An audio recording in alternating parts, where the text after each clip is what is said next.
بسم الله الرحمن الرحيم. الصوت سعيد. الصلاة والسلام على أشرف المرسلين.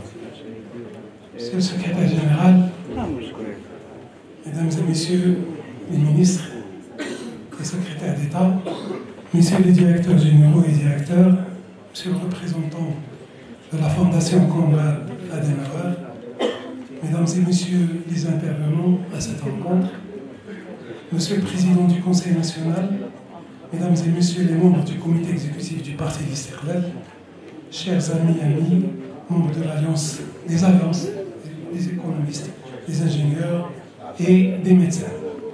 Mesdames et Messieurs les représentants des différents médias, honorables invités, chacun en son nom et en sa qualité, Mesdames et Messieurs. Au nom des organisateurs et en mon nom personnel, je vous remercie tous d'avoir répondu présent à notre invitation. Aux alliances du parti de l'Istiqlal, nous avons pris l'habitude d'organiser tous les mois d'Ramadan, au moins. Ces rencontres entre membres, nos sympathisants et nos amis experts dans les sujets socio-économiques que nous soumettons au débat. L'année dernière, nous avions débattu des grands chantiers lancés par notre pays depuis 2022, et à l'horizon 2030, et leur impact économique. Le montant global des investissements annoncés entre 2022 et 2030, estimé par nos soins, dépasse les 1300 milliards de dirhams, soit l'équivalent d'une année de PIB. Parmi ces grands chantiers, celui de la protection sociale généralisée représente un budget de l'ordre de 51 milliards, rien que pour la période 2022-2025, et celui de la construction et de la rénovation des hôpitaux, quelques 13,5 milliards de dirhams. Aujourd'hui, nous sommes réunis pour débattre d'un sujet de grande actualité, faisant partie de ces grands chantiers structurels et auxquels Sa Majesté le roi Mohammed VI, que Dieu l'assiste, accorde une importance particulière en raison de son effet sur la santé, sur le pouvoir d'achat et sur la qualité de vie des Marocaines et Marocains. Il s'agit de la couverture sanitaire universelle. Nous proposons ainsi d'initier un débat autour de la question sanitaire, considérée comme l'un des piliers du projet royal de l'État social. Cherchons à contribuer aux efforts déployés par les pouvoirs publics et les différents intervenants dans ce domaine. Nous avons estimé qu'il serait judicieux de couvrir le sujet sous l'angle de l'économie de la santé, et ce, pour 3 raisons au moins. La première est l'engagement, sous l'impulsion de Sa Majesté, sur un ambitieux programme de couverture sanitaire universelle. Ce programme mobilise et devrait continuer à susciter des efforts financiers, logistiques, technologiques et humains de grande importance.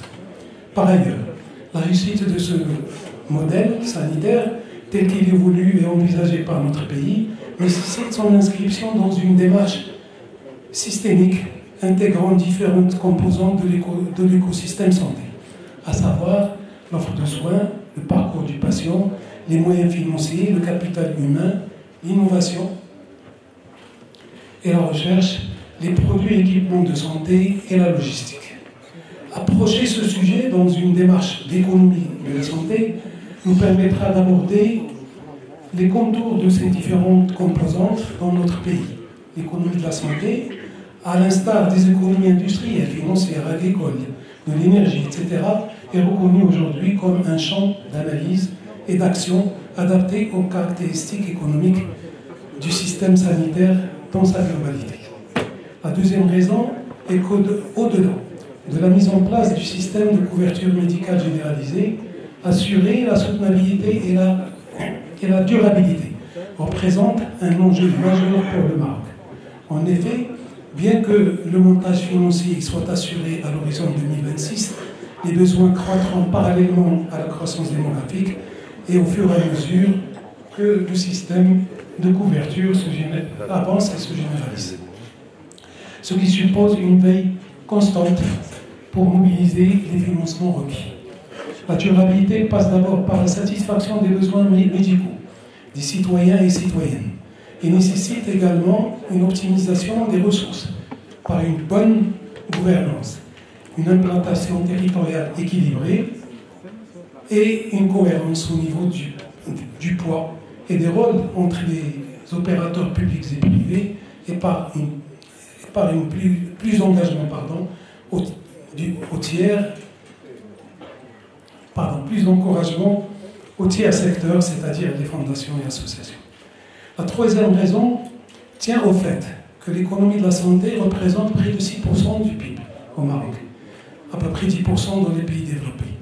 Elle est aussi au cœur de la souveraineté sanitaire qui s'est érigée comme priorité nationale pour le Maroc. En effet, après la crise du Covid, le Maroc s'est fixé comme objectif de placer l'économie de la vie, dont les piliers sont l'alimentation et la santé, au cœur de son projet de souveraineté nationale multiforme. Aussi, l'État marocain a pris conscience de l'importance de développer une autonomie en matière de production de médicaments, d'équipements et dispositifs médicaux et de vaccins. La souveraineté sanitaire appelée à être érigée en priorité nationale dans les politiques publiques vise non seulement à répondre aux besoins de la population en temps de crise, mais aussi à renforcer la capacité du Maroc à se projeter comme un acteur clé dans le domaine de la santé dans notre continent, l'Afrique. Sa Majesté le Roi, que Dieu l'assiste, a été à l'avant-garde de cette ambition. Dans plusieurs de ses discours, il a insisté sur la nécessité de renforcer le système de santé national et de promouvoir la production locale de produits et services médicaux, comme il l'avait prononcé dans son discours du trône de 2020. Je cite Sa Majesté, il est impératif de redoubler d'efforts pour améliorer le système de santé et pour promouvoir l'industrie pharmaceutique nationale afin de garantir la disponibilité des médicaments et des équipements nécessaires. Fin de citation de Sa Majesté. Ce message royal reflète une volonté politique forte de transformer les défis sanitaires en opportunités économiques et sociales. Pour traiter ces questions, nous vous proposons de nous intéresser au cours de cette rencontre, et bien sûr, il faut que ça ait une suite, donc, à une série de questions, de recommandations et axes d'approfondissement permettant de faire de ce secteur un véritable levier de développement humain et de croissance économique. Il s'agit en fait d'assurer à moyen et long terme un équilibre en termes de ressources humaines, médicales, paramédicales et industrielles pour faire face à la forte croissance de la demande nationale de soins devenus perceptibles à travers l'AMO. Deuxièmement, d'opérationnaliser et d'affiner les mécanismes de gouvernance nécessaires à la soutenabilité financière du système, qu'il s'agisse du financement des infrastructures et équipements ou de l'assurance maladie dans sa globalité. Troisièmement, de veiller à assurer une complémentarité et une cohérence entre les opérateurs publics et privés dans le cadre de cartes sanitaires au niveau national et régional.